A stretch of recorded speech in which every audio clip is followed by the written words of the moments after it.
बीरबल की याद। मुगल दरबार हमेशा की तरह सजा हुआ था।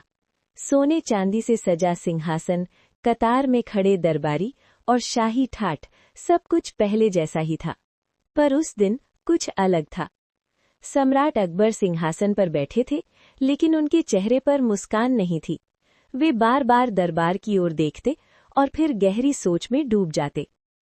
कुछ समय पहले किसी कारणवश बीरबल दरबार से दूर चले गए थे। उनके बिना दरबार सूना लगने लगा था। एक दिन दरबार में एक जटिल मामला आया। दो व्यापारी आपस में झगड़ रहे थे। दोनों अपने आप को सही साबित करने में लगे थे। दरबारियों ने बहुत कोशिश की, पर सही निर्णय तक नहीं पहुंच सके। अकबर ने गहरी सांस ली और धीरे से कहा, अगर बीरबल यहां होते तो ये मामला पल भर में सुलझ जाता। दरबार में सन्नाटा छा गया।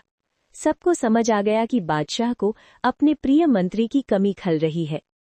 अकबर को याद आने लगा कि कैसे बीरबल अपनी चतुराई और हाजिर जवाबी से कठिन समस्या का हल निकाल लेते थे। वे सिर्फ मंत्री ही नहीं, बल्कि अकबर के सच्चे मित्र भी थे। अकबर ने मन ही मन निश्चय किया कि वे बीरबल को वापस बुलाएंगे। उन्होंने तुरंत एक दूत को भेजा और संदेश भिजवाया, बीरबल, तुम्हारे बिना दरबार अधूरा है, वापस आ जाओ। कुछ दिनों बाद बीरबल दरबार में लौटे। उन्हें देखते ही अकबर के चेहरे पर खुशी झलक उठी। अकबर ने मुस्कुराकर कहा, बीरबल, तुम्हारे बिना ये दरबार सूना था।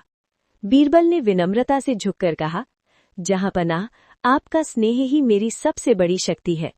दरबार फिर से हंसी और बुद्धिमता से गूंज उठा। कहानी की सीख। सच्चे मित्र और बुद्धिमान सलाहकार जीवन को संतुलित और सफल बनाते हैं। कभी कभी हमें उनकी कीमत तब समझ आती है जब वे हमारे पास नहीं होते।